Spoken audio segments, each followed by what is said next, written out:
Well, good morning and welcome to London's Hyde Park. It is a cold and crispy morning. It's not a wet morning at all. And this, of course, the traditional start venue of the Bonhams London to Brighton veteran car run, supported by Hiscox. This is the 120th anniversary of the Royal Automobile Club event, celebrating the Emancipation Run of 1896. And over the next hour and a half or so, you'll see every one of the cars from 111 different marques. From A, Adler, the cars built originally in Frankfurt, through to W, the British Wolseley. And of course, it is a celebration this year of the German motor industry that started in 1886 when Carl Friedrich Benz built and patented the first petrol car, a three-wheeled vehicle with an internal combustion engine and electric ignition. And a copy of that car, a replica for want of a better word, is currently in the rotunda at the Royal Automobile Club's Pall Mall Clubhouse. Well, as I say, plenty of cars to see and plenty that will get underway, and a start that will take place at 7:05 this morning. But before that, of course, we'll have the tearing of the red flag. But meanwhile, let's just enjoy some of these fantastic old cars. Hello, Chris. Well, I'm not very far away. I'm amongst all these really ancient 19th century cars, all with huge wooden wheels and solid tyres. But I found two very handsome ladies with fur hats, faux fur probably, and a very handsome plug here with a bowler hat. They are passengers on number 5, which is a, well, let's ask, who knows what? 1897 Daimler. It's an 1897 Daimler. That sounded very confident. What else can you tell me? Well, it's been doing the run for many years, and we've had some very wet runs, nice dry, but always very cold. Yes, it is always cold, but it's dry today, thank goodness. This is a perfect day for ballooning, that is what I do. Yeah, cold, clear skies, no wind, and early morning before anyone else is up. So, what are the best stories of your previous Brighton runs? Have you ever run over any cats or fallen in any ditches? No. There was one year we didn't get there, which was very sad because the solid tyres came off the wheels. And so we had to keep stopping. Our AC men were very helpful for putting it back on again. But that was the only time, I think, that I can remember we didn't get there. And apart from that, we've been quite successful. Okay, well done, thank you. Well, here comes car number 2. Ah, this is fantastic. This is another 19th century solid tyred car. This is the one I was talking about. Ambulance, let the stretcher through. The one I was talking about just now, the Panhard Levanter of Daniel and Toby Ward, is a very, very historic car. It won a race from Marseille to Paris in 1896. It's a venerable car and a wonderful car. Well worth talking about, I think.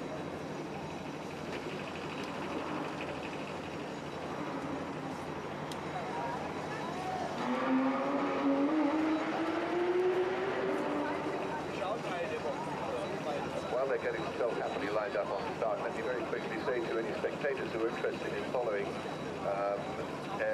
this event further than Hyde Park. It runs, as you know, south to Brighton via Norbury, Croydon, Redhill, Gatwick, Crawley. There's a coffee stop at Crawley and a fantastic spectator arrangement at Crawley. So if you want to leg it to Crawley, you will really get a very good view. And that's where Harrods have their breakfast. They provide, there's one of the sponsors of the event, and they provide a wonderful catering event for the participants. And then on to Hammer Hill, Cutfield, Burgess Hill. This is where it gets to the hilly bit, where there are some brilliant clubs who volunteer with their four-wheel drive vehicle to tow the more primitive cars up the difficult hills.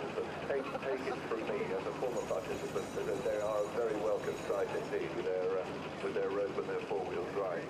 And then on to Clayton Hill and Madeira Drive in Brighton at the end of the event. Have you managed to get closer to car number 2, Robin? I'll do it now, Chris. It is the most fabulous car. I'll see. He looks busy, but let's interrupt him. Hello, good morning. This is the most wonderful car, number 2. Yes. What can you tell me about it? Well, it's an 1896 Panhard Levanter, and it was built specifically to compete in the 1896 Paris Marseille race, which it won. Which it won? Good heavens, fantastic. The Panhard and Levanter are the names to conjure with. It then came over to England and took part in the 1896 London Brighton, the very first one. I didn't know that. Okay, right. Wow, so a very important car and a very important man. And then it was bought by the Honourable C.S. Rolls, and it remained in the Rolls-Royce ownership for 50 odd years. Wonderful. Good heavens, this car gets better and better. I'm just going to touch it. Because Rolls is one of my heroes because he also flew balloons. And I understand that Rolls used to mischievously have his man holding the red flag.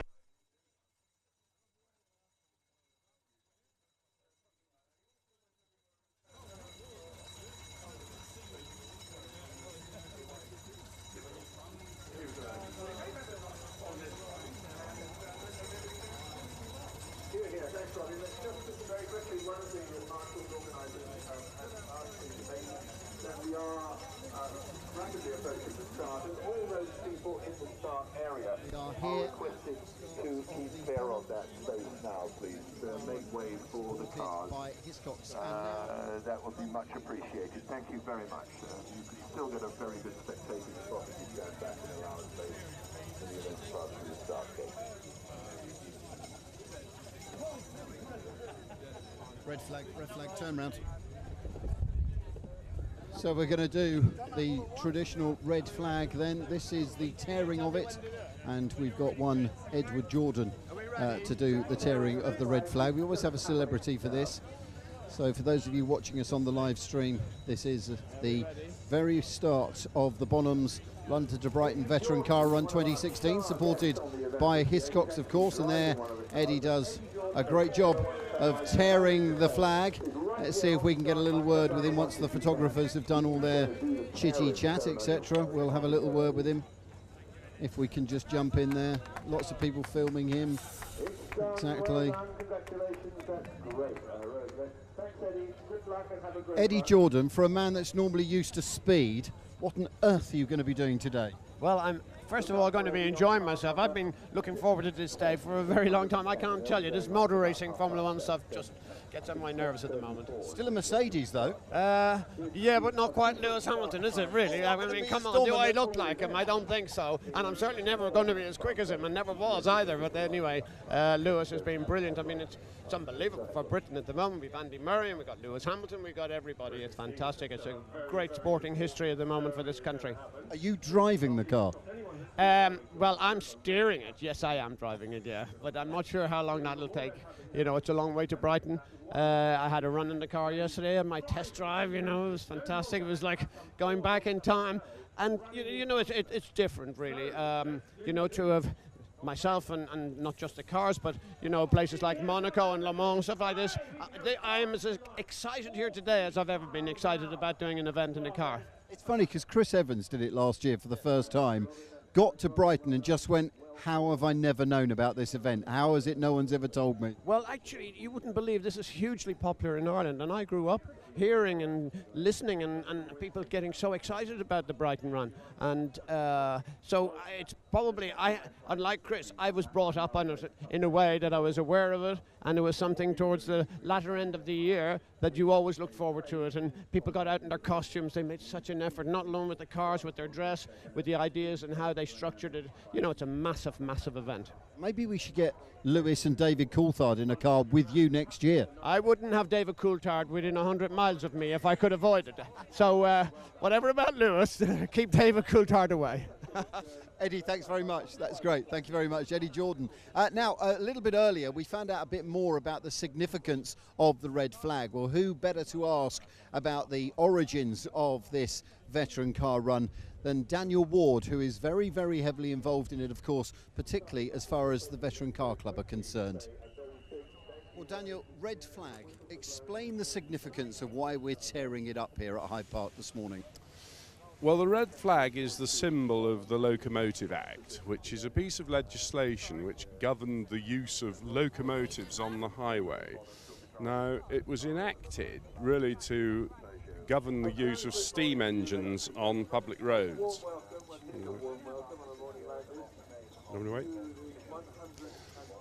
And of course a steam engine is a big heavy thing, and in the days before motor cars they were really the only self-propelled vehicles, which were very heavy and so needed regulating in their use over bridges and that kind of thing. So the roots of the Locomotive Act lie in steam.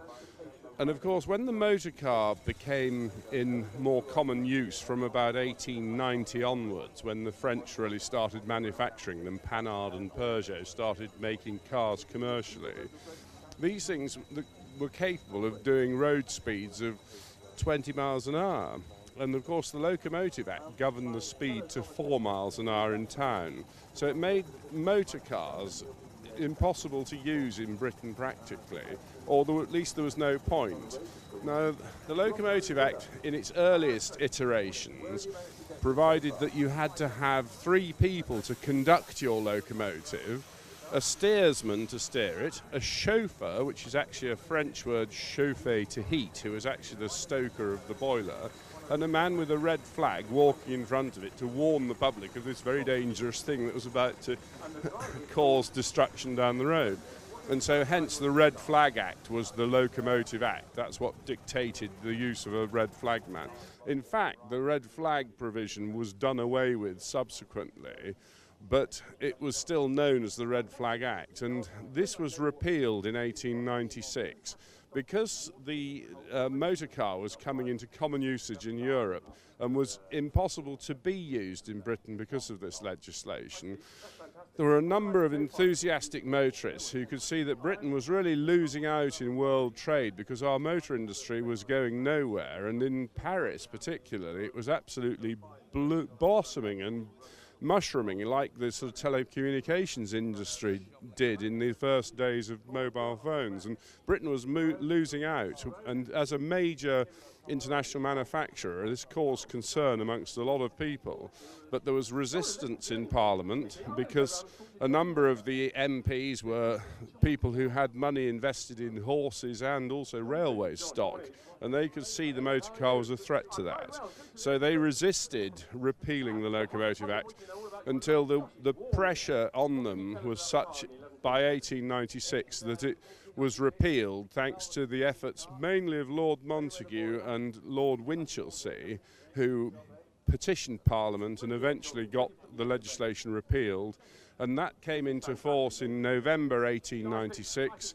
And to celebrate that, Harry Lawson decided that he would run a celebration from London to Brighton, which has always been actually a route which was raced over, young men on horses and that sort of thing, always raced from London to Brighton, so it was an appropriate thing to do.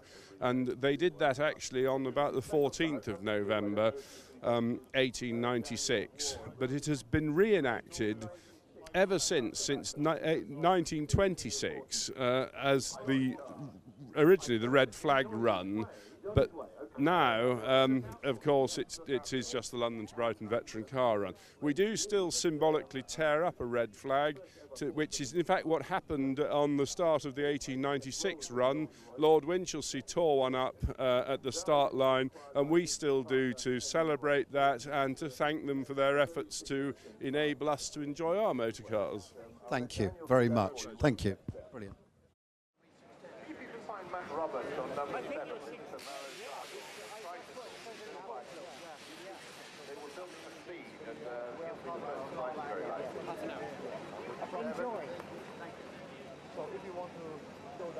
Well, Daniel Ward that we were listening to there, and the car that we are focused on at the moment is car number 1. This is an 1895 Peugeot.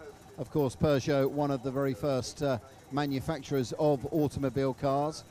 And just as Daniel was saying there, after the Locomotive Act, it was people like Peugeot that were producing cars that was really the forefather or the start of what we see today. Our cameraman can just focus as well on the fact that the lights, I think, on it, you can see the candles in the lights, because that's how it used to be years ago. So the body of this is known as a vis-a-vis, and this car comes from the Lauman collection in Holland, from the museum. The driver, Robert Brooks, and you'll be very familiar, of course, with the Brooks name. Robert Brooks, a member of the Royal Automobile Club, and Brooks the Auctioneers, and his son Robert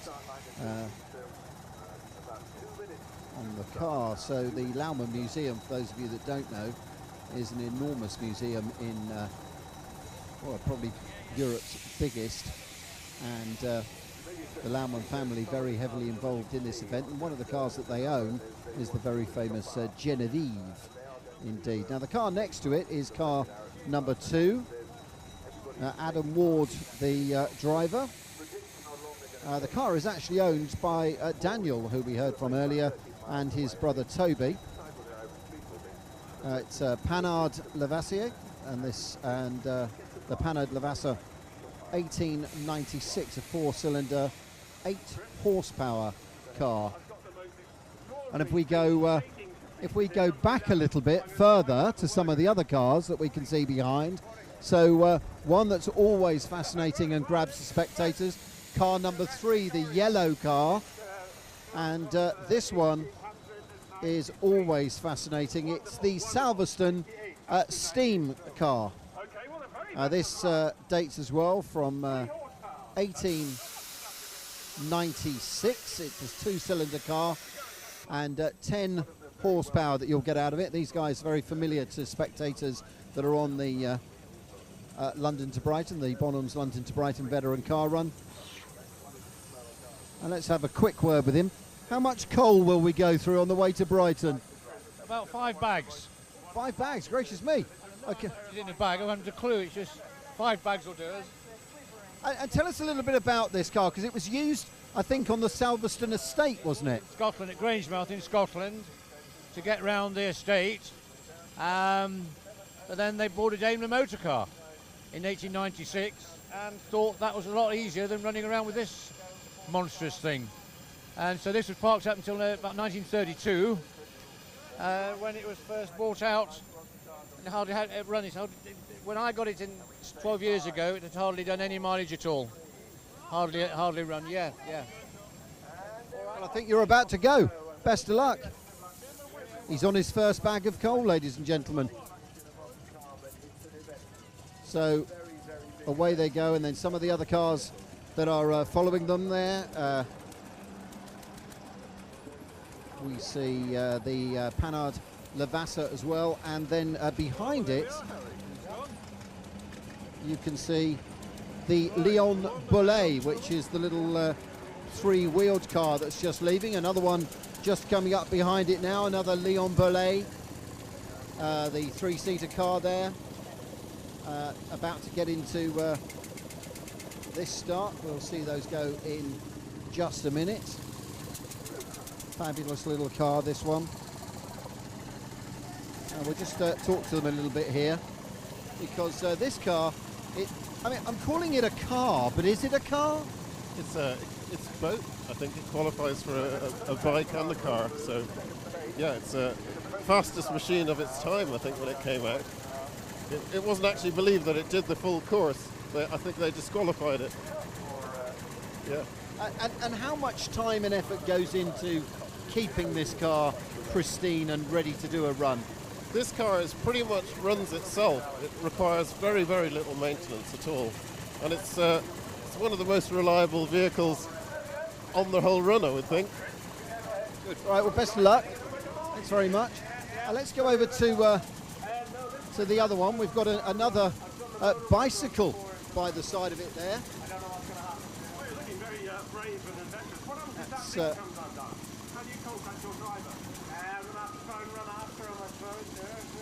wonderful. Well, the very best of luck. Oh, I better let you go. Best of luck.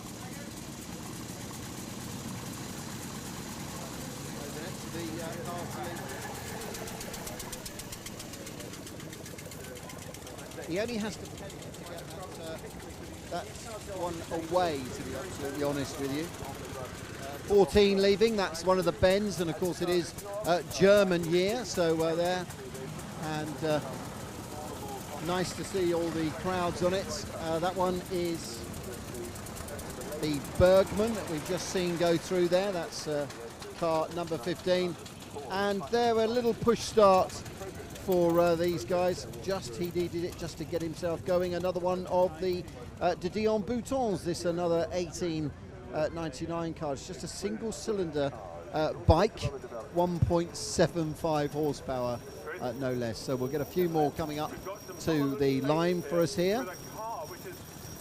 And this one then we'll take a look at 25. This is the Decoville. So let's go talk to the owner of this. Tell us a little bit about this car if you can. It's a Decoville, 1899. This is the 53rd time it's done the run. So hopefully we can get to the end. Fingers crossed. How many of these would have been produced? I really don't know. I can't say that. I don't know. Not many, I don't think. Like I say, it's a French origin. It's the first car to be registered in Rutland. Yeah, so the first three, this is FP4, the first three were motorcycles. And it was about probably nearly a year old when it was registered. And how easy is it to drive? I mean, it's got a tiller rather than a steering wheel. Yeah, it's not as difficult as you would imagine. It's got 3 gears and a conventional clutch. The brakes are not too good. But no, it's not as difficult as you would imagine. All right, thanks very much indeed. And next to it, I can tell you, just then leaving, 23 is known as a star. And I should imagine if he gets to Brighton, he'll feel as though he's earned a star as well, to be honest. So coming through more and more of the cars. Oh, lots of support for car 37. About the age of these cars, they all have to be of a certain age, except the cars you'll see going past. And we come back up to have a few more. Let's go and talk to the driver of this one. This is car 35, another of the lovely little de Dion Boutons. How privileged do you feel to be able to drive this? Very privileged. Is that the right answer?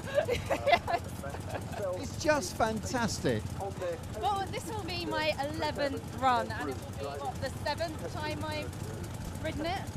So yeah, I am quite experienced, despite the other gentlemen thinking that I'm quite nervous. But, yeah. How was it the first time you drove it? Absolutely terrifying. I drove it on L plates. It was the first time I'd ever driven.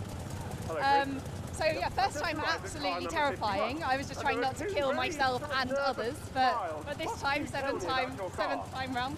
And if anything goes wrong, do I assume that he's the mechanic? I should probably say that no, I'm the mechanic, but I'd probably be lying. So yeah. Let's get on and do it. And how have your runs been in the past? Generally very good. We've made every single run so far. We've had a couple of issues. Our petrol tank cracked one year, which made it quite hairy and exciting, but you know, generally very, very good. Thank you.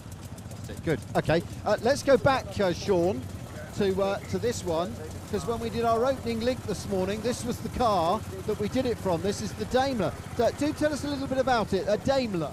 1900 Daimler. We're running on hot tube ignition. This is our 10th year on the car, and we're going to go right now. Enormous enthusiasm on this event is always yours. And the one that you can see just going there at the back is 49. That's one of the Renaults. Louis Renault, of course, who came up with the car the first time. He actually drove the very first Renault, which is in this run that he drove. He drove up the hill at Montmartre and was so successful he was inundated with orders after that. Gracious me, we need to turn our attention to car 36, I think, because we really are a massive family in this car, which is lovely to see. This is the Cleveland Electric. Let's go talk to this man here. Cleveland Electric. Yes, that's a Cleveland Electric, and I hope that the batteries will last today because it's so cold. That will be a little bit of challenge. Can I just ask, could you not find a babysitter? Unfortunately, our babysitter has off today. So you brought them all with you? That's right, yes. Last year we have been the participant with the youngest twins ever on the race with 12 months. And this year a 10-month-old boy is joining us. Wow, that is brilliant. So, and what have we got? We've got two. Are they all the same age? The girls are now 24 months and the boys 10 months. Well, let's hope you get to Brighton. I'm sure you'll have a lovely time.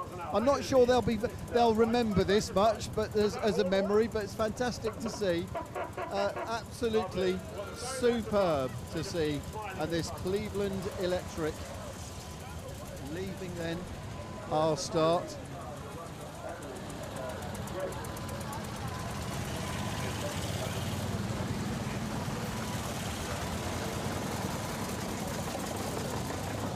Well, off they go then, one after the other, ladies and gentlemen. Just worth just hearing these cars, and the noise that we get from them is just fantastic, isn't it?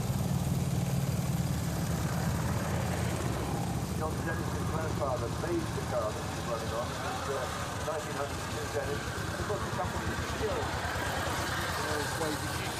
car 33, which is the Clement in 1899 car, single cylinder. Right, Chris, I'm going to go. Oh, they're still trying to find their neutral. Driving that car. See if we can find another. Oh, they're off again. Of course, we do have some cars from the Royal Automobile Club entered, and I'm rather hoping that we may well be able to catch up with some of those shortly, and to go and see them. The car that comes before us right now. So this then is car 39, a New Orleans. Good to see. Let's have a little walk up through the batch and see if we can see some of the others. We've got a Chopin, and currently I can't see a Royal Automobile Club car in among them. So we'll see if they're there. But no, not yet. We'll grab them in a minute. We'll get a word with them. So Jules Holland behind me.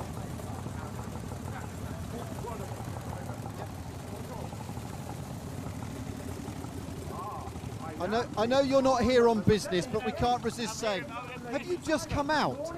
I've come out a few times, yeah, so I thought I'd have a look at the other style. I've always loved to see them all. It's been such a pleasure. So I tell you, seeing these cars move along the road, it's like poetry in motion. But Jules, I can't believe you've not on one. Well, no, I think I like looking at them, and when you're on them, it's a bit like sort of, you can't sort of, you're too close then, you need to get away and you can see them all then, so I think it's wonderful, yeah. So I come up here a few years, I watched it off, and then I walk down to the, just in front of the palace, where they come round the bend. Quite frightening when they come round that bend, these old cars, yeah, they sort of, where their brakes aren't perhaps up to the modern brake. Brilliant. Jules, thanks very much. Nice to see you enthusiastic. There we go, Jules Holland, ladies and gentlemen, an enthusiastic supporter of our cars here. So we're through until about 8:15 here on the Bonhams veteran car run, supported by Hiscox. We'll get a few more of the cars through. There we are, we've stopped in front of our camera at 67. Let's grab a word with them if we can, just to see what they've got to say. Tell us a little bit about this car. Well, it's a 1901 Didion Bouton, and it's the second time we're driving now, and I hope to make it this year. Last year we didn't make it, and now we have all is fixed, new carburetor, engine is fixed, and we hope to make it. What happened last year? Broken inlet valve. So we got a new one, we got a spare, and well, I hope to make it. And apart from the London to Brighton veteran car run, how much other time does this car go out? This is actually the 5th time we're running it on a tour. So most of it was preparation for London Brighton. Short tours, and now this full 60 miles. This is like the ultimate test then? It is, yeah.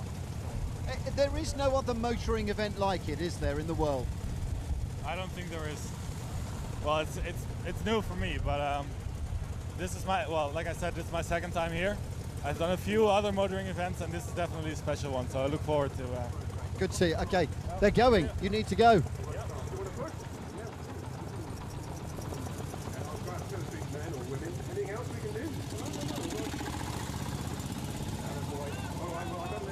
So fingers crossed we'll see some of our Royal Automobile Club members coming through soon. The chairman, Tom Purvis, is on one of the cars, and the motoring secretary, Peter Fubister, is on one of the cars as well.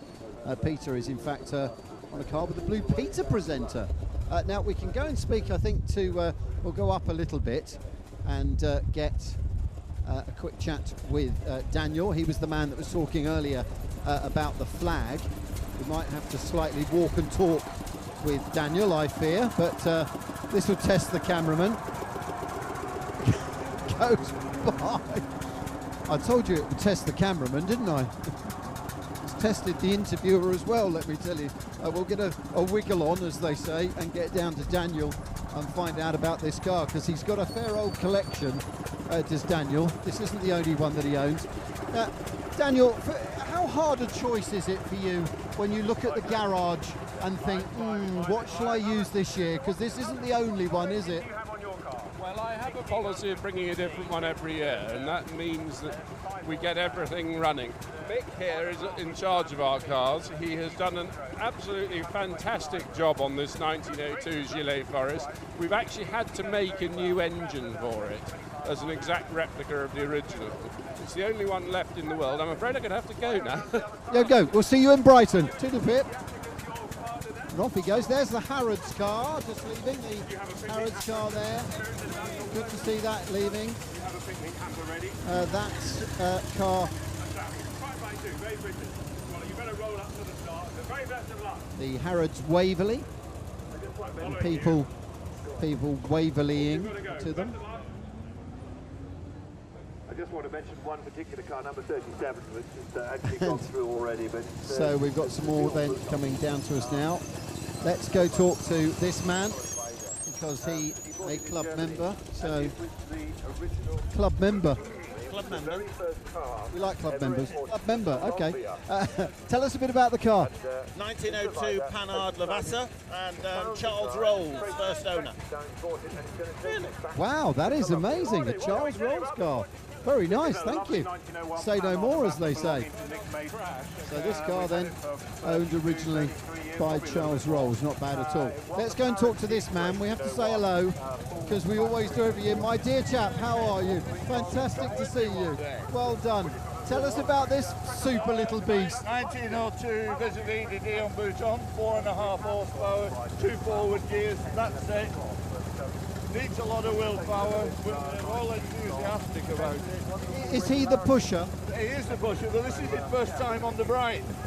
And he's from Germany, and it's his year of, this is the German year, isn't it, for the London to Brighton run. How many of these have you done now? About 15. Not that many. We're almost ready to go. And I must catch up with you again sometime. We'll see you in Brighton. Alrighty, cheers now. Off he goes on that lovely little de Dion Bouton.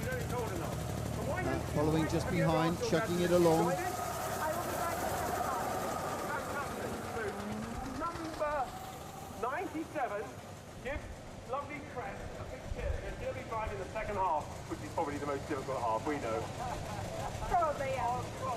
The last of those ones that we've just seen, another of the de Dion Boutons, the 1902 de Dion Bouton, that was car 114, so the next batch then. Car number 126, and car 100, another of the de Dion Boutons. Some lovely cars amongst them.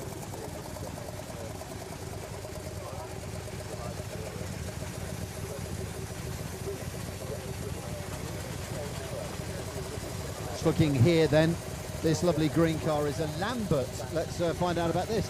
A Lambert, I've never heard of it in my life. Last one left in the world. They only made them between 1902 and 1905, and they were so badly made, all the rest have fallen apart. No, that's not true. They were basically a Dion engine, the custom Batman chassis, and put together by somebody who just assembled them and put their name on it. Is his name Lambert? Well, I don't know whether it's Lambert or Lambert, because it's a French company. You know it will be Lambert. Yeah, I don't know. We'll go with Lambert. Yes, okay. Great, well it looks lovely, fantastic. Very nice to see indeed. Still looking for some of the club cars. So this car then that we're seeing, this Lambert, the only one of its kind. So just behind it. You're wondering why there's so much steam coming out of it. It's a car 102.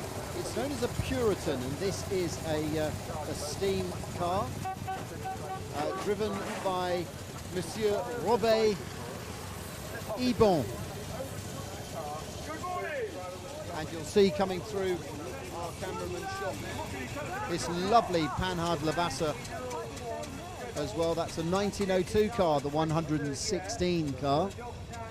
Beautiful that it is.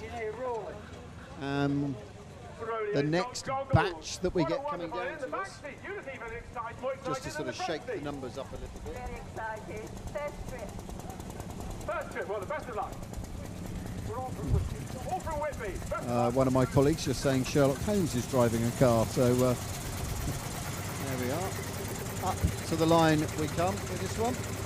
Let's have a little chat. Tell us a little bit about this.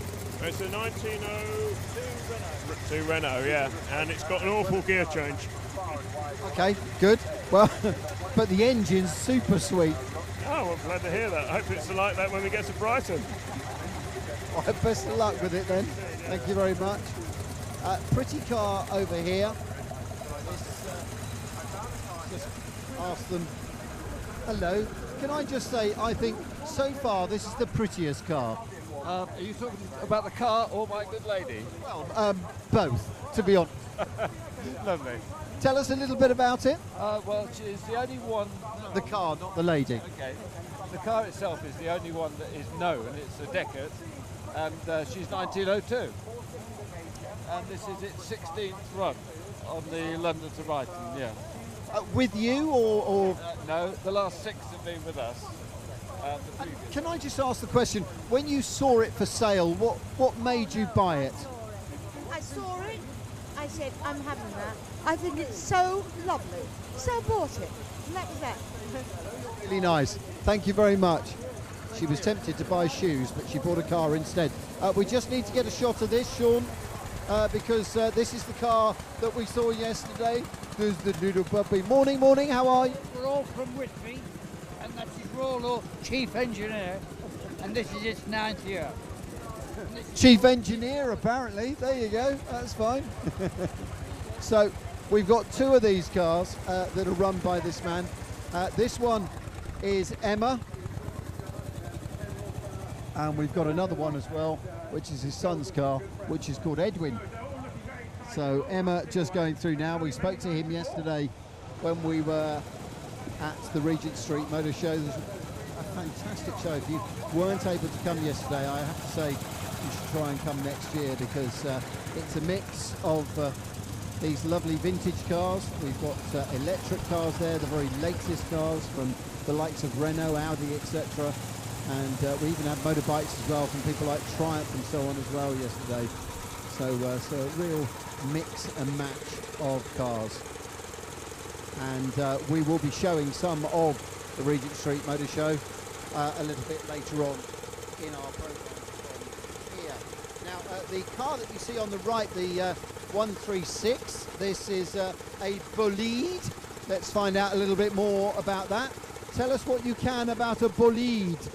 They're very rare and hopefully very reliable. How many runs have you done? 1, 2, 3, 5. We're on our 5th. Did you have to count the plates for that? Just there. Oh, I see. and you're from Ireland. I assume the car is from Ireland. Are you from Cork? I'm from Cork in Ireland, yeah. The car originally was made in Paris, but we're from all the way from Cork. Well, it's great to see you here, and to see. Wonderful to be here. And do you use the car in Ireland? Does it go around those fantastic green field laden roads? If the sun is shining, yeah, definitely. Oh, so only a couple of times a year then? Oh yeah, 3 or 4 times a year, yeah. Fantastic, good. Well, it is the Emerald Isle. Thank you very much. Nice to see. All the way from Cork. Gently Bentley, off he goes. And we stand quietly in the middle, awaiting more of the cars. Still not seen any of the Royal Automobiles Club cars just yet.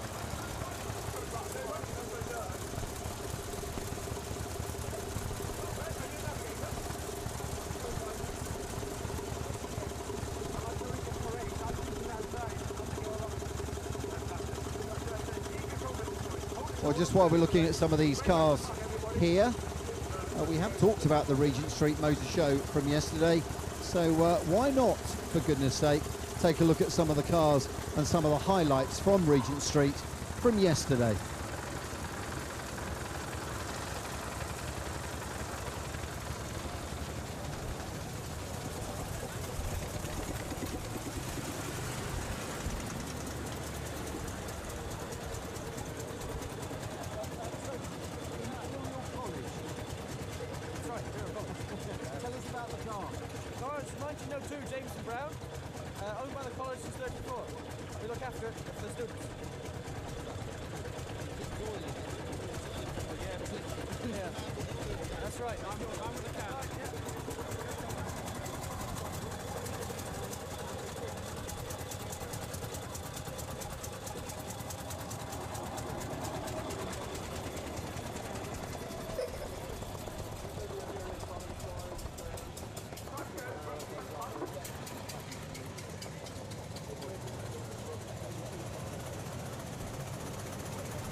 Now we have to talk to these people. This is a splendid, splendid car. Now the Royal Automobile Club has a Moors. It's not a Moors like this, but this is beautiful and lovely. Thank you very much. Very good when it rains. Do you know, that's funny you should say that. My next question was going to be, you don't care what the weather does on this event? No, we put the screen down because Madam wanted to keep warm, you see, so we can have it up if we're in racing mode. I assume if it gets too cold, can Madam not sit in the back? Yeah, but we're picking guests up further along the route, so that's why she's in the front. So you're sort of turning into a little bit of a taxi at some point. We couldn't get here early enough, so we're being servants to them, you see. How long have you had this car for? I've had it about 16 years, yeah. This is its 16th time to Brighton with me. Yeah. Thank you. Can't miss one. Fantastic. Thank you very much.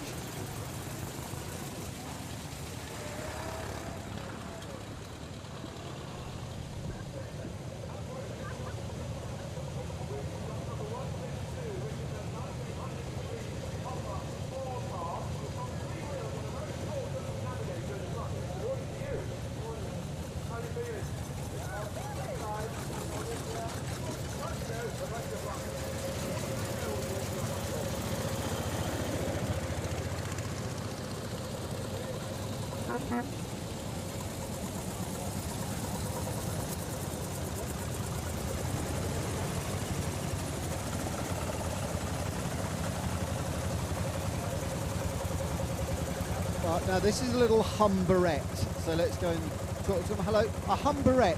Humberette, yes, from 1903.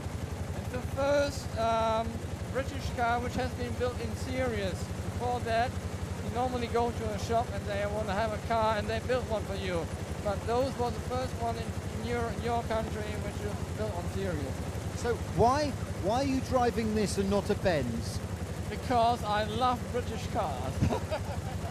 That's great coming from a German. Germany, yeah, okay. No, I have also other British cars, and I'm an enthusiast. So. Your modern British car, do you drive a Jaguar? No, not modern British cars, it's only German. It's Porsche and Mercedes. Old one, they are British. And how much work goes into keeping this car running? I have it even once a year at the shop here in England for repairing, servicing, etc. Yeah, once a year. See you. Thank you very much. Auf Wiedersehen.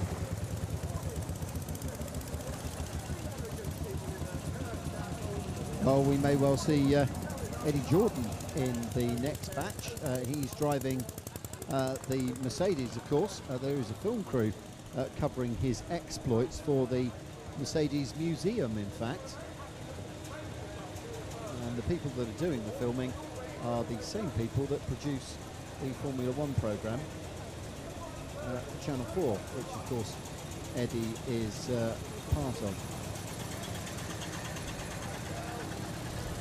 So for those of you that may well be watching the run, going out a little bit later, I can tell you that Eddie's car is kind of a 610. It's a yellow car, so should be fairly easy to spot for you out on the roads.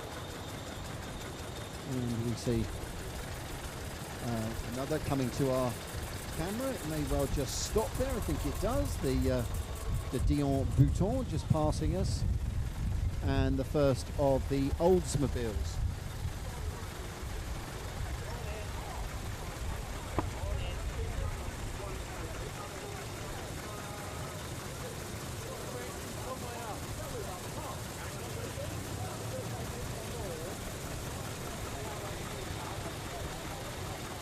Well, I can tell you this event has 111 different marks, and 32% of them are from the US, and this is one of those cars from the US. Good morning. Yes, I'm from Virginia, but the car was originally from Alaska. Yeah.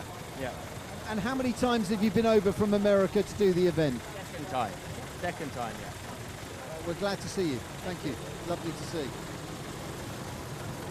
So 31% of the cars come from the UK, 29% from France, and although it is German theme this year, 6% come from Germany. And if you go through the alphabet, we start with A for Adler, built in Frankfurt, all the way through to Wolseley, and Frederick Wolseley employed Herbert Austin, you may remember.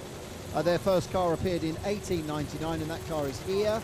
And of course their London showroom in Piccadilly is just a stone's throw from here, and is now a very prestigious restaurant, spookily called the Wolseley. And if you look out for Wolseley car number 27, it's entered by the British Motor Industry Heritage Trust.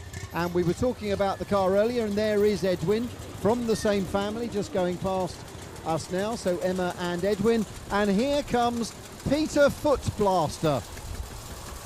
So, ladies and gentlemen, Peter Footblaster in his car with a television presenter. Well, we've got Lindsay Russell from Blue Peter, and this is a real challenge for both of us. Well, it is for Lindsay. Lindsay, does he get a Blue Peter badge for this? He is indeed. We're off and running. Well done. Lindsay, this must be fantastic to do. It's great. It's brilliant to be here. I didn't love the early start, but now that I'm here in the car, totally worth it. Peter's going to start us off, and then I'll be driving some of the way as well, so it'll be good, yeah. And if it breaks down, Peter, have you got another one that you made earlier? So it's the co-driver. I'll just push it. It's all Lindsay's fault. It's going to be fantastic. Is there lots of sticky back plastic in the back? There is, just in case. I'll make this a new car if it breaks down. And the other story is the wee boy over there is 9-year-old. He was the guy that wrote to Blue Peter and said, come on, we should do this. And he's got 3 Blue Peter badges as well. Yeah. Fantastic. We'll see you in Brighton. Right, we've got lots of people behind us coming up, and I'm not sure. Let's hope these coaches don't go before we get a chance to talk to them, because we've got Chris Evans as one of the drivers of one of the coaches. And here comes Eddie Jordan, ladies and gentlemen, trying to force his way through in the little car there. There's Eddie. Come on, Eddie, through you come. Eddie Jordan, let's talk to Chris Evans if we can. He's in the coach. He's done his coach driver's license.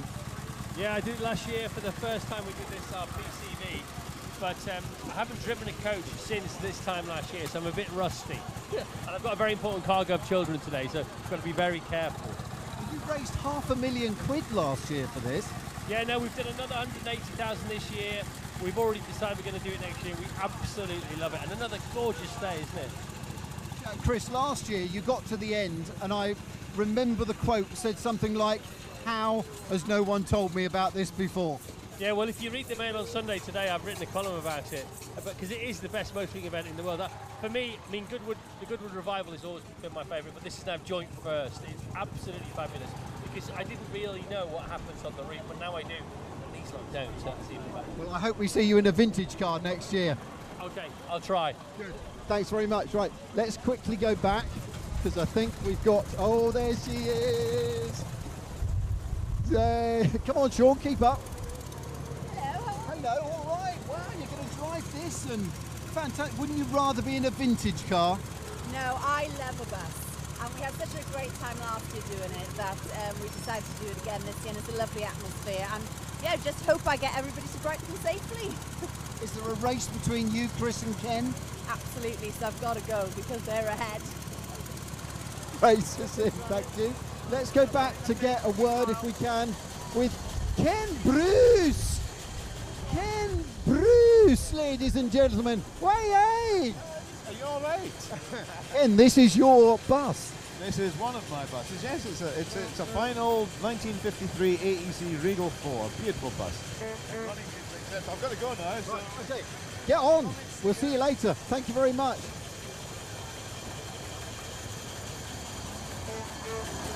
And these people have all paid, let me tell you, to get themselves to Brighton.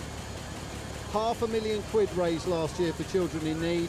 60 go bonkers to Brighton this year. Last year it was 40. We've got 60 of them this year. Let's talk to these guys in 186. You're not quite the celebrities of the bus drivers, but this is a lovely car. Tell us. Yeah, this is a lovely car. This is a Dion Bouton, a 1903, which we purchased 2 months ago in different parts, and we've actually entered it before we actually knew it was going to go. So it's quite risky, but we're here and it's running. You've done a fabulous job. A lot of midnight oil burnt. Oh, exactly. Yeah, a lot of finding parts and bits and pieces, but we're there. So we're pleased. Fingers crossed we make it. Well, best of luck. We'll see you in Brighton. Okay. That's the Rosie Batty. We can't say goodbye. Hi everybody on YouTube. Are you excited? Very, very excited. We're fingers crossed for a great run today. The weather's perfect. The marshals are out. It's going to be brilliant. Buttercup is here. I know. She looks great, doesn't she? But I'll beat her. Don't worry. See you in Brighton. Morning. It's Mrs. Batty at the back. And she lives up to her surname, let me tell you, ladies and gentlemen. So Rosie, let me tell you, owned a car called Buttercup. She comes from Yorkshire, and she was one of the youngest drivers in a veteran car run. Her father has a couple of them. That car was her father's car, and she entered literally just after she had passed her test. I think she was actually still on L plates when she entered the very first veteran car run.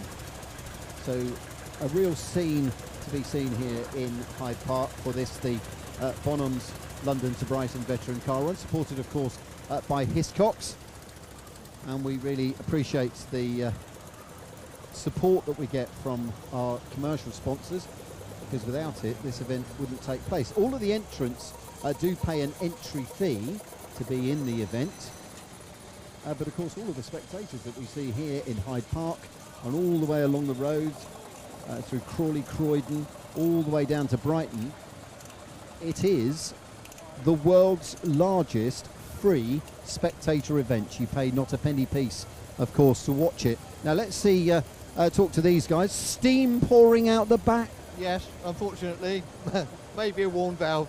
Oh, okay. So we're hoping it's not going to be too much of a problem. Okay. So is there nothing you can do about it, really? I'd have stripped the engine down, but we won't do that this morning. Okay. When did you know it may have been an issue? Yesterday, when we took it for a test run. Yeah. but we had a pump problem at the same time, so we concentrated on that. We could fix that, but we couldn't fix the valve, so we're just hoping it holds. Fingers crossed. The more use, the better it is. Yeah. All right, well, fingers crossed with you. Let's just go back, if we can, Sean, to this car at the back, 220, because if you're going to look at a vintage car, I think this is the sort of car that you would absolutely look at. This is a 1903 Darrock, and driven by this young lady. Hello. Hi. Are you just the driver, or do you own it? No, certainly just the driver. For a little while, let's see how I get on. Are you all sharing? We are, yeah, we're going to share a bit of the driving, and our support vehicle's a 1915 Model T, so we're all chopping and changing. Oh, is it really? Well, I never. Yeah. So, does this car go up hills okay, or does it need a bit of a push? Yeah. We might have to lose the passengers. Ladies and gentlemen, let me introduce you to the pushers. Good morning. Good morning to you. I wish it did go up hills a little bit better, then we wouldn't get all the exercise that we have to. Yeah, but just think, as you say, just think of the exercise. Well, that's what I'm thinking about, and it's not good. Thanks very much indeed. 221 is the car just behind. Another of the Didion Boutons. The stripy car, incidentally, you just see the other side there, Sean, just over there. That is a Renault. Oh, hang on, she's just building herself up to speed. Off she goes. Hey, there we are. So yeah, the stripy car on the left is a Renault. Panhard Lavassa just going past now as well. And one of the biggest, if that's the right phrase, cars that goes past that. Well, goes past and then stops.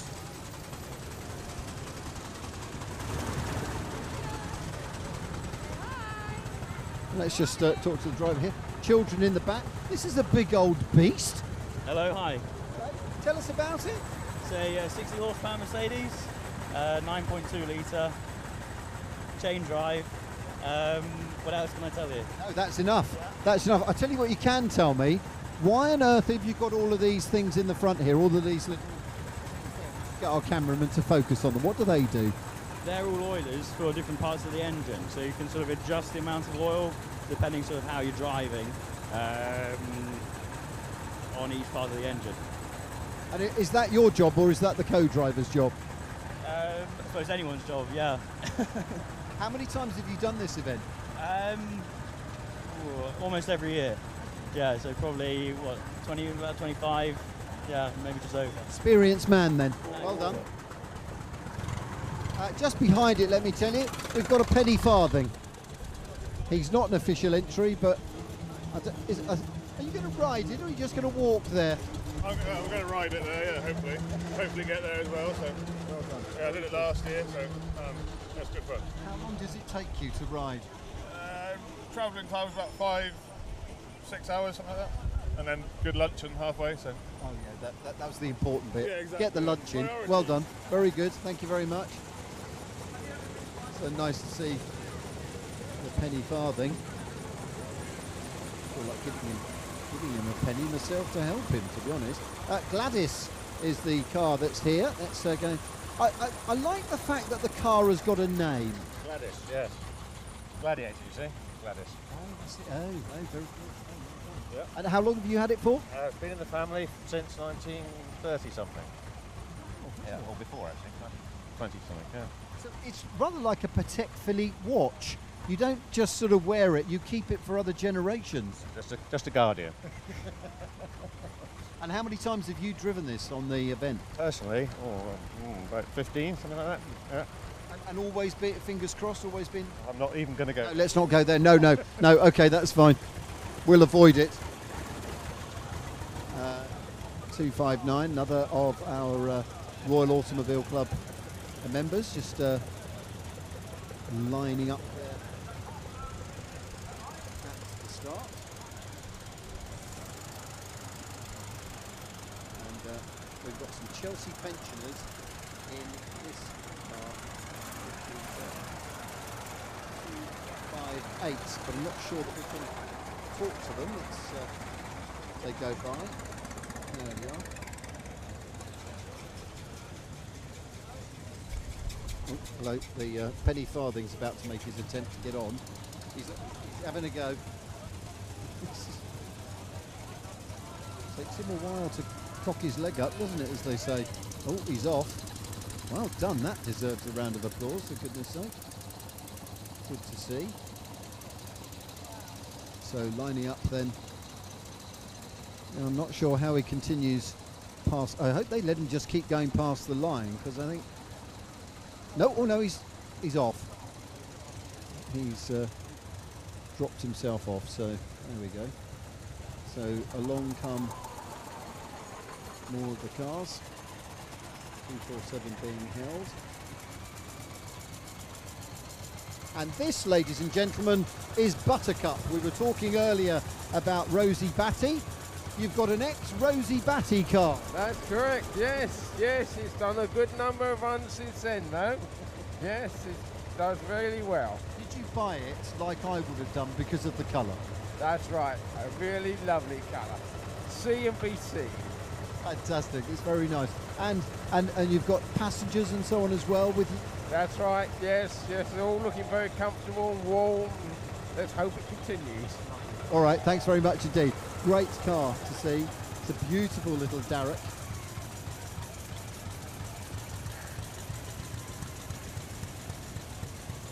Such a pretty car, and that is the original colour as well of that car when it came out of the factory, so to speak. Let's go chat to this one, 244. This man has got, I see, this man has got the morning horn. There we are, can we hear it? It's sort of pretty poor effort. Pretty poor effort, to be honest, I think, ladies and gentlemen. Let's go round to talk to the driver. We'll have more success. Well done. Then I'm glad to see that you're allowed behind the, well, I would say wheel, but tiller. I pulled up alongside a bus yesterday, and he looked at this and he said to me, "Does your car only go straight?" But the other thing, I have to be careful today because I've got new engine blocks, so I'm still running in. You are running in, okay. I'm running in, Do you have a little sticker at the back that says "Running in, please pass"? No, that's what the horn's for. Tell everybody to go past.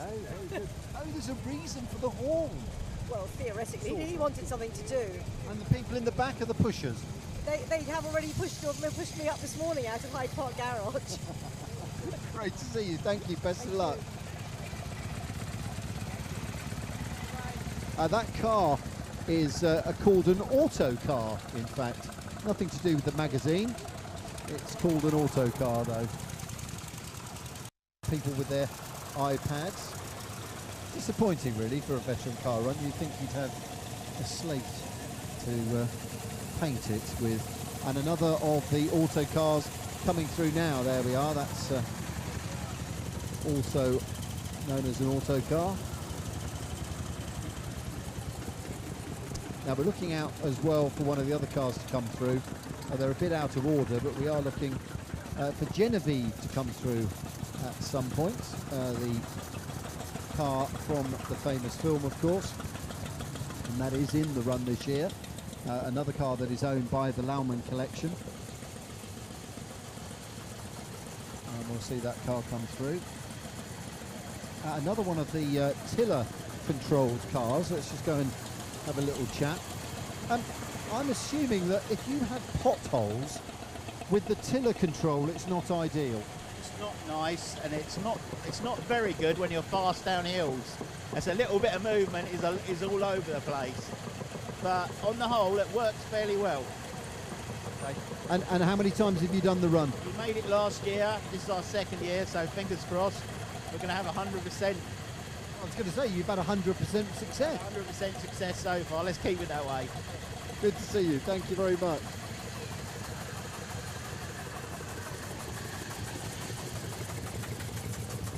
And for those of you that haven't ever driven a car with a tiller, I can tell you that they are not easy, because as soon as you're trying to correct steering when you're with a steering wheel is way easier than it is with a tiller, by an enormous difference.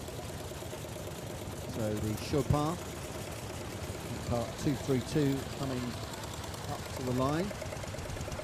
Very pretty car just passing us there, another of the Oldsmobiles, rather. And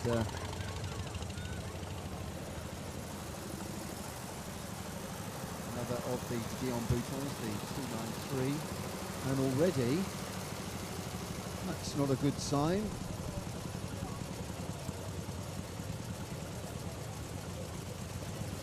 Let's ask the question.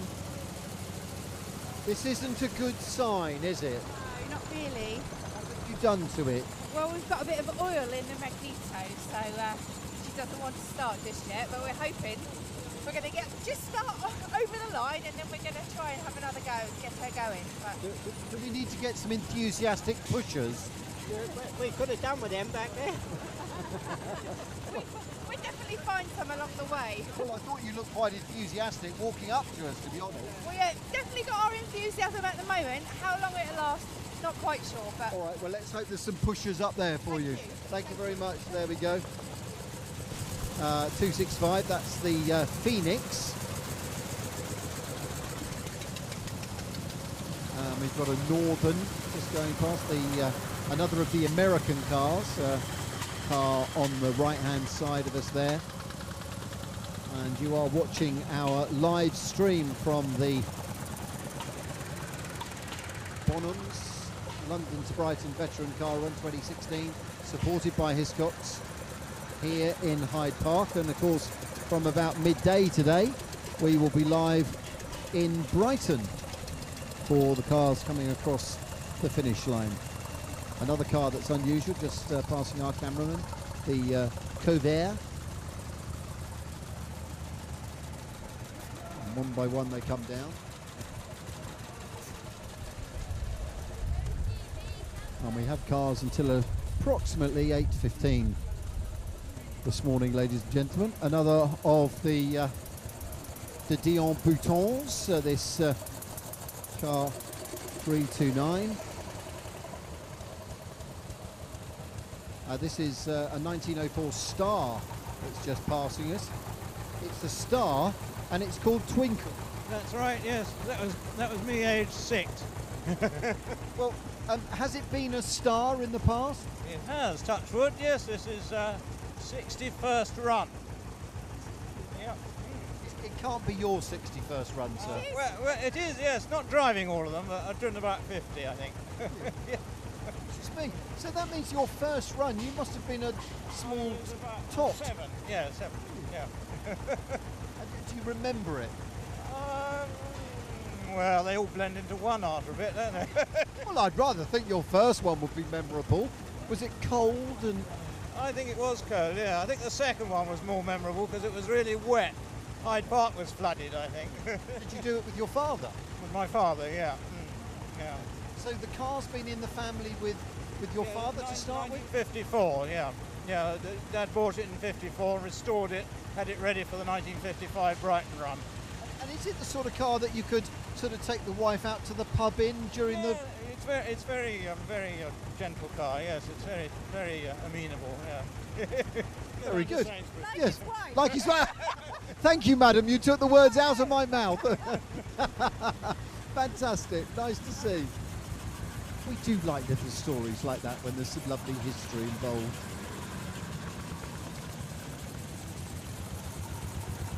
And a lot of these cars do have names.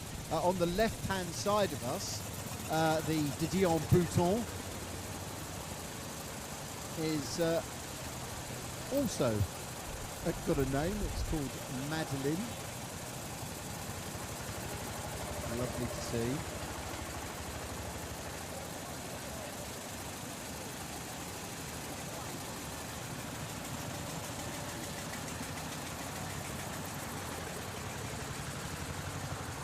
So that's Madeline just going past, another of the Dion Boutons, 1904 the Dion Bouton.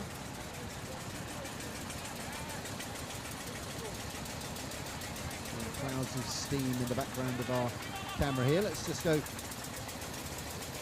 think we can just get up to 327. This bodes well. Look, he's rubbing his hands already with cold, for goodness sake. Yeah, I've tried the gloves on and they just slipped, so we'll have to warm up now. Yeah. How many times have you done the run? This is my third run, and these guys, it's their first. So. Sorry, it's your first run? Third. Third, and these guys the first. These are debutantes, as they say. Okay. Pushers. Oh, you've done it before. You haven't. Oh, finally we get to someone who hasn't done it before. Are you terribly excited? Yes, very much. We've watched it coming in Brighton every year, and this is the first time we've had a chance to ride in the car. Good. Well, hopefully it'll all go well. Otherwise, you'll be pushing. Yeah, fingers crossed. Thank you. Behind it's the 363. That's the awning, the Hartford. And just trying to get a little bit of motion into the Stanley. This lot of steam from the Stanley, as you would imagine. Steam car, and then behind us, just coming up now, on the left we have the Cadillac.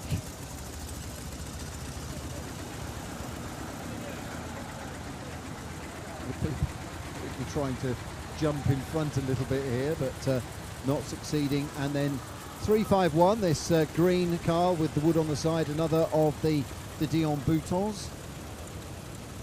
And then and a medal should go to this man. I'm not sure who gets the medal, really. I'm not sure who gets the medal, you or him. Yeah, this is the second time. Last time it was in my wife and she was pregnant. This must be quite a trip to Brighton on this. Lovely. Beautiful weather, it's going to be fantastic. Yeah, as long as there's no rain, you're fine. Have you done this event before? Apparently, in my mum's womb. I mean, I hope you won't get too cold. Yeah. I think my mouth is a bit like freezing at the moment. I can't really speak. Well, at least it's not raining. Sorry? At least it's not raining. Yeah, I guess so. All right, lovely. Enjoy.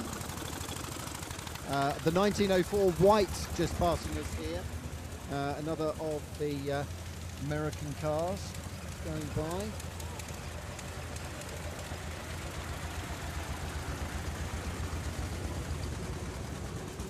Cadillac coming past 341. Ooh, roaring past us, another the Dion Bouton, and this one laden with passengers, for goodness sake. Steam car coming by. They roar past us. And another of the Cadillacs coming up towards our camera now. Slowly, slowly, followed by an Oldsmobile. To say, a huge contingent of American cars in the event.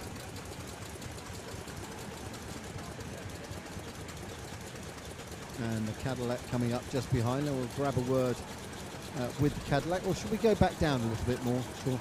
Yeah, let's do that. We're going to go back down towards the start a bit more.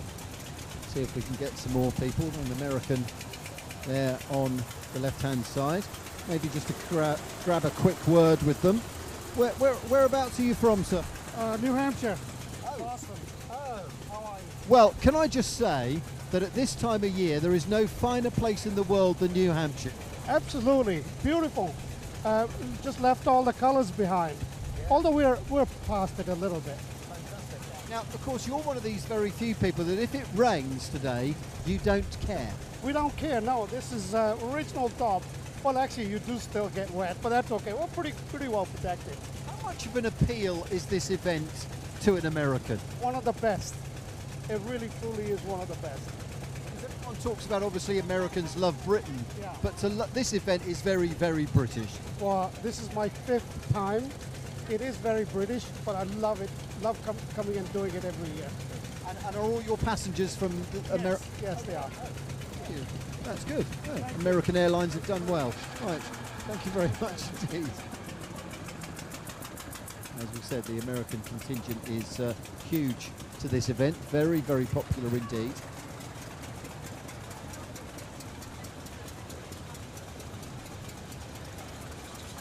Now the car numbers don't appear to bear any resemblance to my programme, so I can't actually tell you whether or not These people are lovely hat. Yes, Sean's got her hat. She gets Hat of the Day award. Let's go and speak to her, Sean, and tell her that we think that she's won by a hat. Okay, the consensus of opinion from the production team is you win the award for the best hat. Probably, I don't know. I would be happy. Where have you come from to do this event? From Latvia. From Latvia. You're from Latvia? Yeah. Wow. Is this event like big, well known in Latvia? Not really. We are first from Baltic and actually from all Eastern Europe to participate here. And is this car from Latvia? It's manufactured in the USA, but by Latvian guy. Wow. Yeah. Okay. And is it kept in Latvia? Yes, in Riga Motor Museum. Oh, fascinating, thank you very much. See, I told you, gem after gem, ladies and gentlemen, on this event. Talking to people. A Latvian, well, I never. Thank you. That was, I think we got the morning horn from them. That was very nice. Now, another one of these lovely derricks coming up to us here. Again, they don't care about the weather whatsoever, for goodness sake. Let's have a little word. Hello. Nice to see you this morning. A derrick, tell me a little bit about it. The first London Brighton run this car did was in 1948. It's done practically every one since. It was originally imported to Malta, and it's in the original colours it was, and the screen is all original. Most of these cars originally had weatherproofing like this, and most of them have been taken off because it slows you down. But it comes off with half a dozen bolts. You lift it off, then it goes a lot quicker. But we're not interested in racing, are we? No, we're not interested in racing. We're interested in getting to Brighton. And is it successful at doing that? Yeah, we get there every year. But last year we had a front wheel fall off, but other than that, we're all right. So we sorted that out, but now we're a leaky water pipe. Well, well done, lovely. Thank you very much. So there you go, ladies and gentlemen. A car that did the very first run, and it's still running now. How beautiful. And its original colours, etc. as well. So very nice indeed. And still they stream through. Now let's just go and talk to this man, because this man is Mr. Lauman, and he owns the museum, and this car is the most famous car that you will see on the run. Just for me to see you in it, just to touch it and stroke it, I feel special. So for you to drive it, you must feel, oh. I'm delighted to drive with it. And yeah, especially with this run, it is so wonderful to have Genevieve with, and everybody is smiling when they see this car.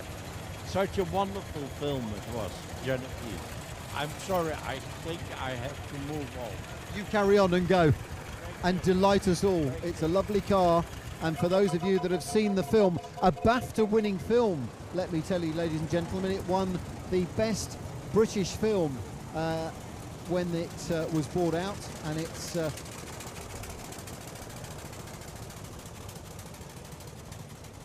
I was desperately just trying to think of the star of the show, but I can't remember.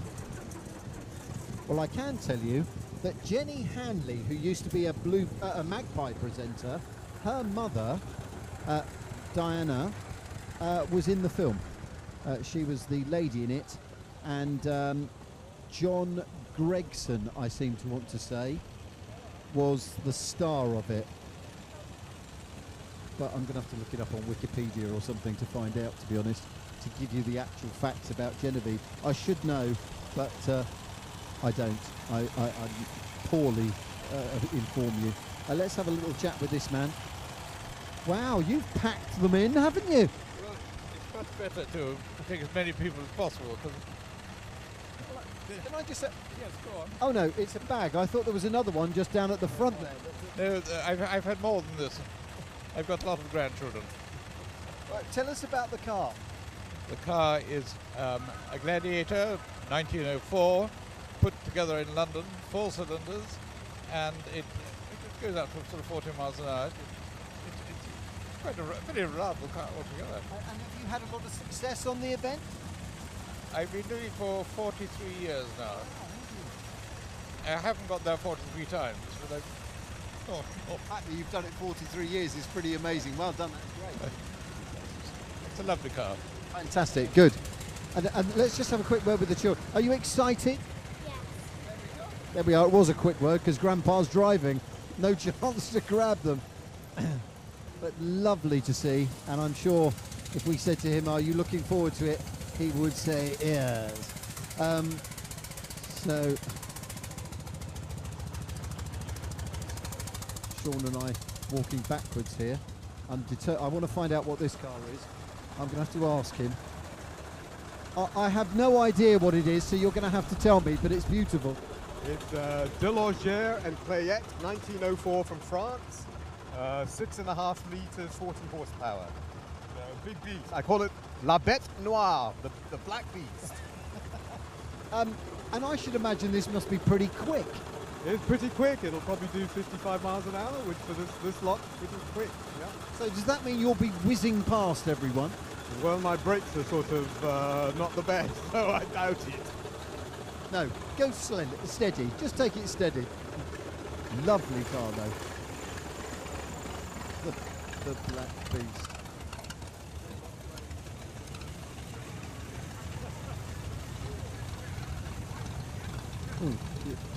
We slightly missed this one. We're sort of skidding up on the outside of us, for goodness sake. Big old chain drive car. Another of the Mercedes, so two of them together. Now let's talk to you because Germany is our year this year, and this is a Mercedes. It's lovely to see. Yes, it's a very nice car. Goes very well. So we've done about 12 or 15 events in London to Brighton in it, so it goes well. And do you use it much in between the London to Brightons? We do a couple of other events a year, yes. Yeah. Fantastic. It's great to see. Thank you very much.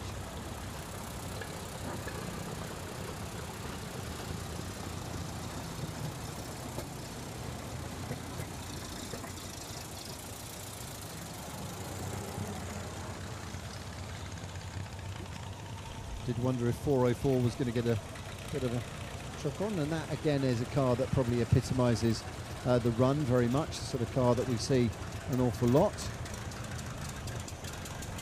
Don't take any notice of the fact that we're at 600, ladies and gentlemen. That doesn't mean that we're at the end just yet. Now this car, the 604, is driven by the chauffeur, and I will we'll go and have a word with him because this car's very well known on the run. It does a lot of the little runs with it, and I think I'm right. Is that 1904 Renault? Am I right? This is 1905 actually, and I'm here with grandfather rights. So this is great. This is my 18th run, which is superb. Really enjoying today. Well, I mean, it's a car that we've seen lots on the run, and it's a car that you are very enthusiastic of things like Regent Street Motor Show, giving people rides and things. Yes, indeed. We had a fabulous day yesterday, and I gave so many rides yesterday, which was really good for me and good for the people that I was able to give rides to. Berkeley Square and around by Shepherd's Market, they just love it. And the car, I mean, it proves the reliability of this car. Yes, it does. It doesn't mean to say I don't have to do anything to it, because I'm continually working on the car through the year, but attend a lot of other events as well, rallies and things like that. So the car gets out quite a bit. Because Louis Renault, his first car, he basically took it up to the top of Montmartre, didn't he? And then people went, wow, and bought them after that. Yeah, that was about it, yes. But we're going back to 1901 at that time, which is great. This has moved on a bit, 1905. And as you can see, it's got 7 seats. So it's their first Espat, I always say. And you've only got 2 people. Well, where'd they gone? Very selfish. Thank you very much indeed. There's plenty of space. We could have Sean and I could go on the London to Brighton now, our cameraman. All the young ones tucked away there. I'm not sure that we saw them shoved away there. Oh, this lady's got that's technology. She's got a 360-degree camera, for goodness sake. So there we are. So we're coming towards the last of our cars on the London to Brighton veteran car run. As I said to you earlier, don't take any notice of the numbers. They bear no relation to anything. But let's just have a quick word. an unusual car. Tell me who it is. And you look very much like Ross Brawn. You honestly, you're the dead ringer for him. It's lucky. It's a 1904 Wilson Pilcher. It's our third run with it. So we had a lot of drama last year, but still made it. Hopefully this year will be a bit quieter. Ross, can I just say, this must be the only time you've ever been last. Don't plan to be last across the finish line. Fantastic to see, Ross. And we'll see you in Brighton. Ladies and gentlemen, the last of our cars that we see, Ross Brawn, of course, who successfully took Jenson Button to a World Championship title, was so instrumental with Michael Schumacher and Ferrari and so on. And this car he bought 3 years ago. He's done a lot of work on it. Absolutely loves the car as well. And we'll see him go and wave him goodbye. Ladies and gentlemen, Ross Brawn leaves, and he's not quite the last car. There's one more just behind him, just leaving, and then we've got another one that needs a bit of a push, Sean. Oh dear. 4-2-3 then, ladies and gentlemen, and another one coming through as well. There's a late starter, so to speak. 4-2-3 then getting a bit of a push, and he's away, he's up and running. Him and Teddy are going to make a start, so then it would look like the last of our cars then will join the throng is car number 418.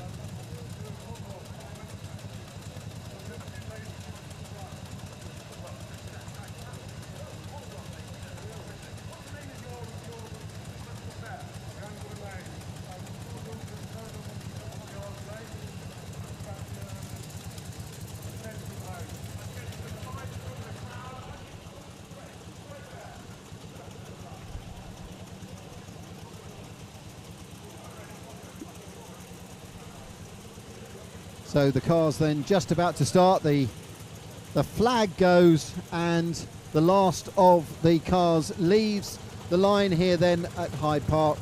And really this is the culmination to what's been a fantastic week of motoring, because for the Royal Automobile Club organised Motor Week, of course.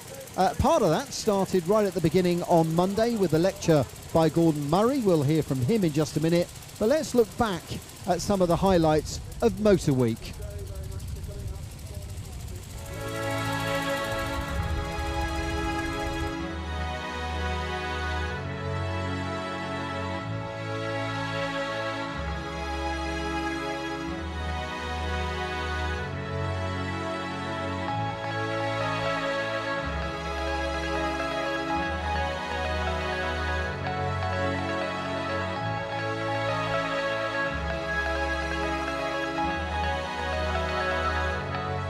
So then I thought, I actually changed then. I was about to say no, actually, and I thought, well, that's such a big challenge. I think that's one we have to do.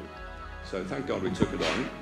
And I still use a drawing board, by the way. I'm quite old-fashioned like that. I've got a bunch of people next door with CAD machines. And I spent 3 weeks on the drawing board and did the concept for the vehicle.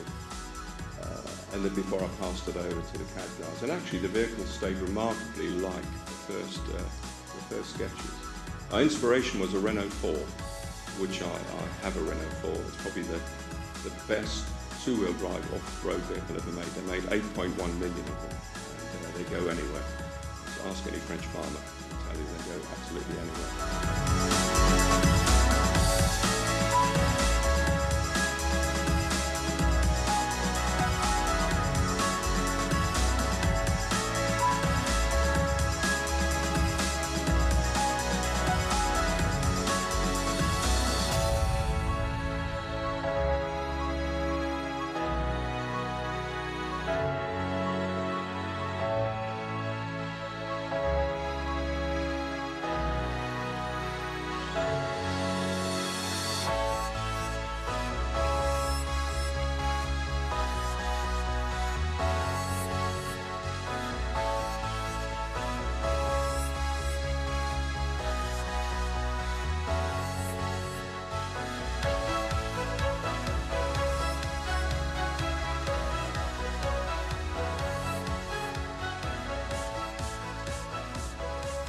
the changes that are coming, are we going to have an evolution, or are we actually going to have a revolution?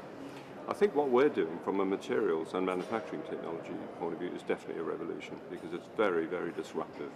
It doesn't use anything that is currently used in stamp metal production, and that's our problem, really, trying to persuade people to, turn away from all that invested knowledge in stamp metal. So are the manufacturers, the people that you're going to, are they a bit sort of going, oh, this is all a bit new, is it that sort of attitude, or is it a money thing? It's like, oh gosh, no, this is going to cost us a fortune. Now, I think the initial approach when we speak to OEMs, the existing manufacturers, is always a little tentative because of the invested knowledge, but actually they're all coming around to realise that lightweighting is the last frontier. It really is. And it doesn't matter what the powertrain technology or the fuel technology is, we do need to save weight on our cars. And as we all know, the cars are getting bigger and heavier every year. So what we're licensing really is a sort of a get-out for them for the future. It's an insurance, if you like, against not just the European fines with emissions targets, but actually just the efficiency of cars in the future. And you've taken, 10 years pretty much to persuade these people. At any point in the 10 years, have you just gone, oh, you know what, I can't be bothered with this anymore, they're clearly not listening, or have you just soldiered on because you knew you'd get there? We had a point when we started the company in 2007, followed by the recession in 2008, when everybody's R&D budgets evaporated. And we actually thought, I'm not sure we're going to get through this, but we had a lot of good help from government agencies, the Technology Strategy Board in those days, and it got us through that patchy bit. But since then, we've just been on the up, really, and now I think we've convinced most people that iStream is a good way to lightweight. And it's quite a good idea as well, coming to something like the Royal Automobile Club, to be involved in Motor Week, to be able to put across that to people, because there's people in that room that were sat there sort of going, wow, I had no idea, almost blown away. Yeah, I think it's a difficult thing to get your head around, because if you think about it, we've made mass-produced cars now for at least 110 years, I think it is, and we've always made them the same way. It's different materials, perhaps, some aluminium, some steel, but always made them the same way. So it's difficult for the everyday motorist, I think, to get their head around completely new technology, because most people, if you ask them how a Formula One car is made, they wouldn't be able to tell you, because advanced composites are something that's still a bit sci-fi, if you like. And if you think about it, road cars have only just started adopting aluminium over steel, and racing cars made that change in the 70s. And in terms of materials, is there, I mean, you may not tell me this if you're working on it, but is there something out there that actually we don't use at the moment, that we've never invented, that's maybe something in the ground, an ore of some sort, that we could use? I've tried really hard to think beyond our iStream 3, which is a new technology, a new version of what we're doing now, using carbon and aluminium. I've tried really, really hard to have an open mind and think what could make a better primary structure for a car. And I haven't got there yet. And I think until we get, a breakthrough in the graphene or the nanotechnology stuff, which we don't really know too much about at the moment, I think iStream 3 is going to be it. Right. And I sit there watching the lecture, thinking, I feel inadequate now, because this man is brilliant. He knows there must be something that you're rubbish at. I'll make a pretty rubbish cook. Hurrah! At last! Yeah, they're not terribly good at cooking. And in terms of satisfaction, you must look back at things like the motor racing, etc. Are you now?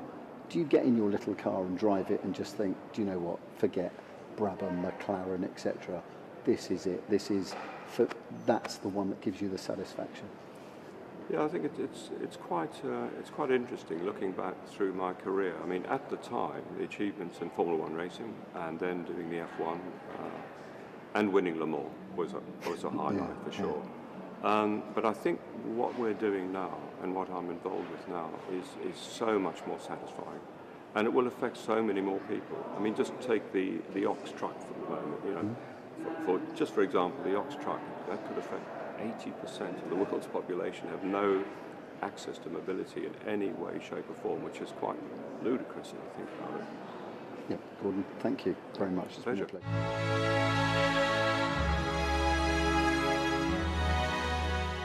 Well, hello, I'm Andrew Marriott. I'm the curator of the Art of Motoring. This is the second year of this exhibition of 15 motoring artists we have here, all part of London Motor Week.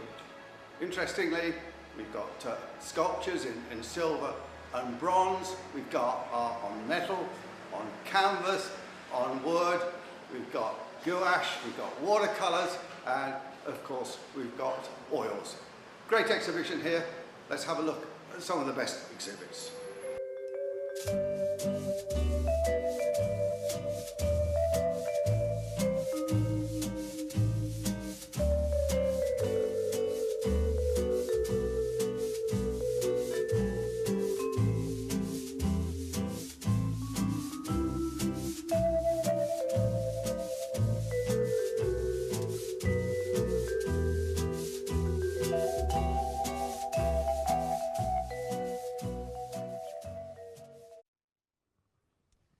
Well, you can see behind us nothing to see, to be honest, just the archway.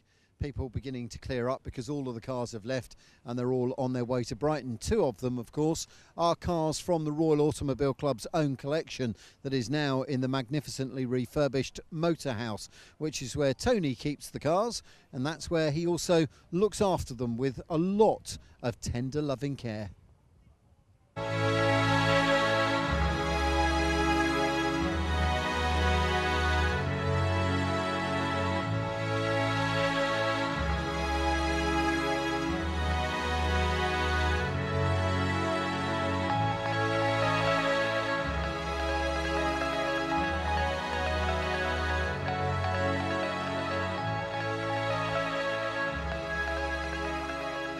It does take a long time, but I mean, it's not only myself. I mean, a lot of the work, you know, is more specialised that we can carry on doing here. I haven't got the time or the facilities to do it. But like they've both been away about a month ago to have a final check over, and it's bits and pieces that we've noticed during the course of the year when we do use them, like the chain sprockets are now getting to a stage where we've got to have new ones machined and made, but they're both, as far as we know, okay for the run. But anything can happen on the London to Brighton. You never know whether with a car that's 115 years old, you never know what is going to break. Some of it is relatively new, some is, you know, it's the original. So you just got to watch this space, so to speak. But, and saying that, I've got no wood around here, unfortunately, but I'll do that. But we're usually pretty successful. I mean, we carry a fair range of bits and pieces that we can, you know, repair them as we go, you know, because luckily in those days there's a lot of copper and brass and things like that which are easily repairable by some soldering on the route, and usually if you look down there you'll find there's a pile of wire and string and bits and pieces that I'm getting ready to take.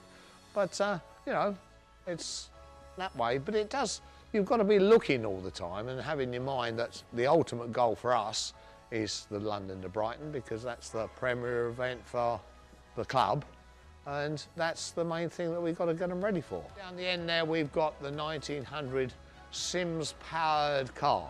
We think it was built by Frederick Sims, who's one of the founding fathers of the club, but the Veteran Car Club in their wisdom said, well, you haven't able to produce any documentary evidence to say that it was built by Frederick Sims, but we will call it a Sims powered vehicle because it has a Sims engine in it of about 1902. So they've given it a date of about 1900, which I think if you look at it, you'll see that it was probably built a lot before 1900 because it is extremely crude, although now we've got it to a reliable state, and it's done, I think, 5 London to Brightons over the last 10 years, which is nice, but it's a very small car and you've got to have your wits about you while you're driving, but it is nice. Yeah, this week, so we've got Monday today, we're trying to get the cars, get the brass cleaned up, get the cars cleaned up, ready for the weekend. There's quite a lot of brass to clean up, all the lamps need sorting out, bits and pieces like that. And then hopefully the rest of today we're going to get some of the bodywork cleaned. Tuesday tomorrow, there's nothing going on tomorrow. So Wednesday, after we've been to Pall Mall and sorted out the car at Pall Mall, we'll be back down here. We need to get the oils on Wednesday done. We need to get all the water sorted out and get the cars topped up with fuel so they're all ready to load up. Thursday, I think Tony's up here Thursday doing a little bit, but Friday we need to load the cars up. So on Friday we'll be getting them ready to put on the trailers, one on one trailer, one on another trailer. We've got 2 trailers and 2 vehicles tow each, one tows each trailer. Strap them in, ready to take up to London on Saturday morning. So Saturday we'll be taking them up to the hotel, Dorchester Hotel, ready to get them ready on Sunday to take them round to Hyde Park.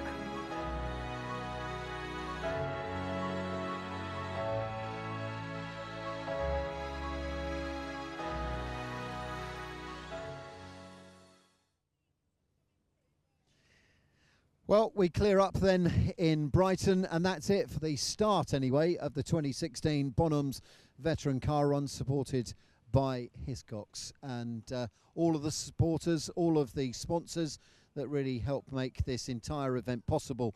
That is it from Hyde Park, but of course the finish is in Brighton on Madeira Drive, and we'll have another live broadcast for you there on the internet from about midday this morning.